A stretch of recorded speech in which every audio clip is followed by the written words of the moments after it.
Isang magpagpaalang araw sa inyong lahat. So ngayon, update tayo doon sa isang video ko na nag-abono tayo ng papaya na galing sa basura, mga gulayin, sibuyas na pwede palang iabono na isang organic. So ito, nandito ako sa sa aking bundok. Ito kasi dala ko isang basura, pero pwede itong ibono sa ating mga tanim.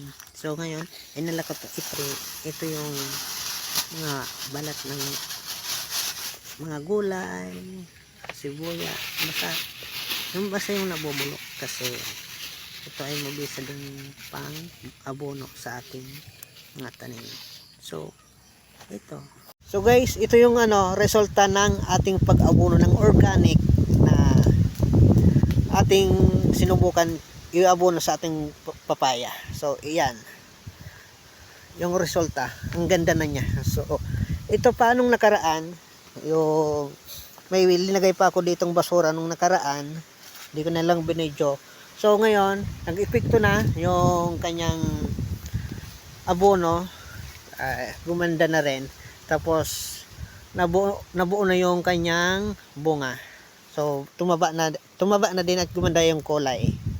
Ayan. So sa ngayon, epektibo naman